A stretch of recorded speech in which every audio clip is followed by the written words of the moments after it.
Telugu digital media network లో political కేటగిరీలో number 1 కేవలం 72 గంటల్లో 1,50,00,000 వ్యూస్ పైగా పాపులర్ టీవీ నెట్వర్క్. ఇంతకు ముందు ఎపిసోడ్ లో మనం బిల్డర్ ని ఎలా సెలెక్ట్ చేసుకోవాలి అనేది తెలియజేశారు.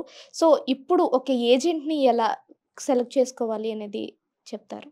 ఇవి చాలా క్రిటికల్ క్వశ్చన్స్ మీరు రీసెర్చ్ చేసి అడిగేస్తున్నారు బాగా. మార్కెట్లో అందరికీ వచ్చే డౌట్స్ మీకు వచ్చే డౌట్ అయ్యేది.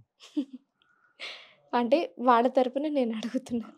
సరే, ఇప్పుడు బిల్డర్కి ఎంతైతే కేర్ తీసుకున్నామో బిల్డర్ కంటే ఏజెంట్కి ఇంకా కేర్ ఎక్కువ తీసుకున్నాను. నేను కూడా ఒక ఏజెంట్, ఒక కన్సల్టెంట్, ఒక బ్రోకర్గానే పనిచేశాను చాలా వరకు. తర్వాత ప్రెసిడెంట్, CEO అయ్యాను. సో ఏజెంట్ అసలు ఫస్ట్ ఏజెంట్ అవసరమా లేదా, ఎందుకు అవసరం?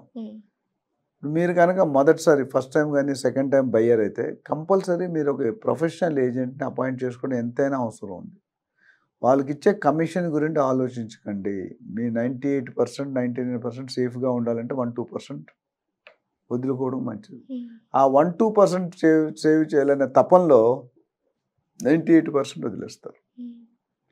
తెలుగులో ఒక సామెత ఉంది పూర్వకాలంలో, చూస్తుండగా సూది జాగా పోనీయం, చూడకుండా ఏనుగు వదిలేస్తాం. అవునా కదా? మనం తెలియకపోతే ఏం చేస్తారు? సో ఈ గ్యాప్ని కవర్ చేసుకోవాలి మనం.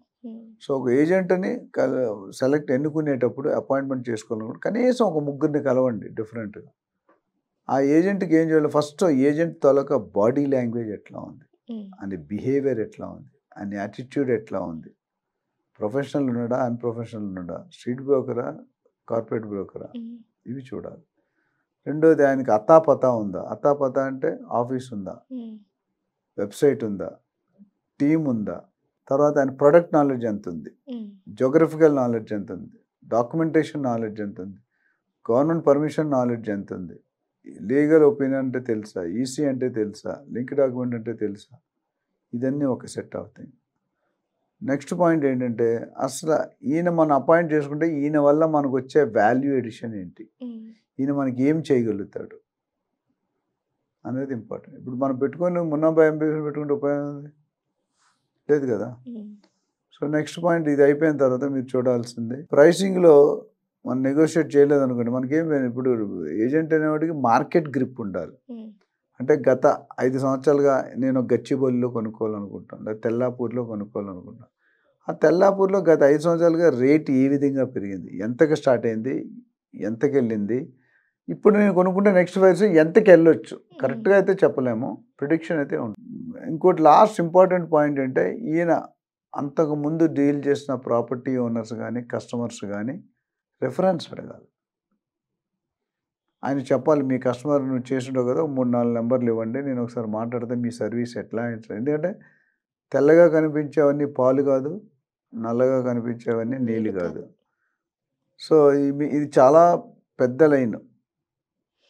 నేను చాలాసార్లు చెప్తాను, మన రియల్ ట్రాన్సాక్షన్లో మనం చూసిన ట్రైనింగ్లో ఏజెంట్ అనేవాడికి భూమాత అంత పేషెన్స్ ఉండాలి, భూమాత అంత ఆకాశం అంత ఆశ ఉండాలి. కానీ ఇప్పుడు బిల్డర్స్కి ఏజెంట్స్కి ఏమవుతుందంటే ఆ ఆకాశం అంత ఆశ అత్యాశగా మారిపోతుంది. There starts the problem. ఎప్పుడైతే మనం కస్టమర్ని ముంచాలి, చీట్ చేయాలి అనుకుంటే మనమే మునిగిపోతాం. First తెలియవలసిన fact. నేను 30 years ప్లస్ నేను మాట్లాడుతున్నాను, ఉన్నాను ఇండస్ట్రీలో అంటే, నిలదొక్కునంటే నేను ఎంత జాగ్రత్తగా మెయింటైన్ చేసి ఉండాలి. అవునా కదా? సో అది చాలా చాలా ఇంపార్టెంట్ పాయింట్. అండ్ గాంధీ గారు ఒక కోట్ చెప్పారు, customer coming to our premises is not an interruption, he is doing, and he అంటే customer is doing a favour by coming to your premises, you are not doing any favour by serving to him. ఇది మహాత్మా గాంధీ గారు చెప్పాను, తూచాగా follow అవుతా 100%. ఎందుకంటే ఎప్పుడైతే మనకి ఆ belief ఉందో మనం వెళ్తాం. So next point honesty, transparency, integrity ఉండాలి బ్రోకర్ అనేవాడు. ఎప్పుడైతే అది లేదో మళ్ళీ కష్టం. నెక్స్ట్ పాయింట్ ఏంటంటే ఒక ఏజెంట్ కస్టమర్తో ఎలా మాట్లాడుతున్నాడు, కస్టమర్ని ఎలా, అంటే కస్టమర్ ప్రాబ్లమ్ని అడ్రస్ చేస్తున్నాడా లేదా. ఇప్పుడు ఒకరికి లోన్ ప్రాబ్లం ఉంటుంది, ఒకరు లీగల్ ప్రాబ్లం ఉంటుంది, ఒకరు బడ్జెట్ ప్రాబ్లం ఉంటుంది, రకరకాల ప్రాబ్లం, వాస్తు ప్రాబ్లం ఉంటుంది. అవునా? సో ఇది చూసుకొని దాన్ని బట్టి ఎప్పుడైనా ఏ ఏజెంట్ అయినా ఏజెంట్ లాగా బిహేవ్ చేయకూడదు కస్టమర్తో. ఒక బ్రదర్ లాగా, ఒక సిస్టర్ లాగా, ఒక అడ్వైజర్గా, ఒక గైడ్గా. మన ఎగ్జామ్ రాసినప్పుడు టెక్స్ట్ బుక్ వేరు, గైడ్ వేరు. గైడ్లో ఆన్సర్ గైడ్కే, కానీ గైడ్లో ఉన్న ఆన్సర్ రాస్తే మార్కులు రావు మనకి, మీకు తెలుసో లేదో.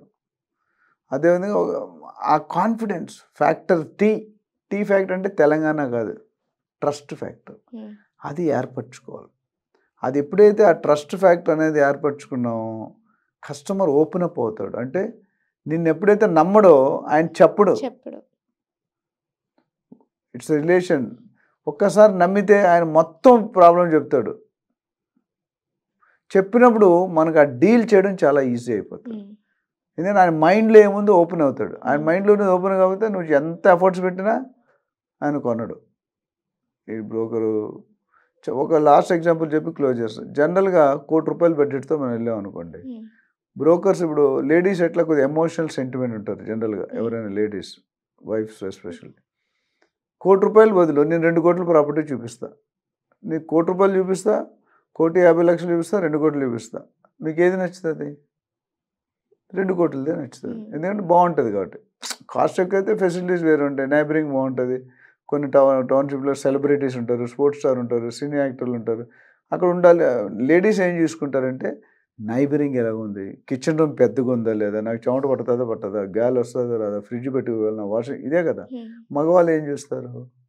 పాకెట్ ఆర్డినర్, మా వైఫ్ నాకు ఎంతగానో పెట్టబోతుంది, అంతే కదా.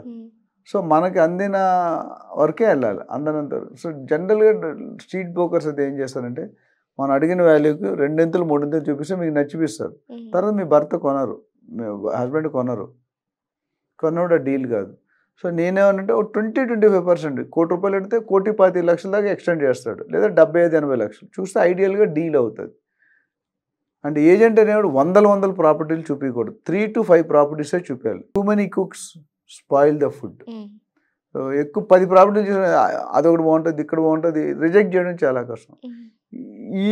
ఇలాంటి గైడెన్స్ ఇచ్చే అనుభవం, నాలెడ్జ్ ఆ ఏజెంట్ దగ్గర ఉందా అని కనుక్కొని అప్పుడు మీరు అపాయింట్ చేసుకుంటే your deal will be success. Okay, thank you sir. Thank you.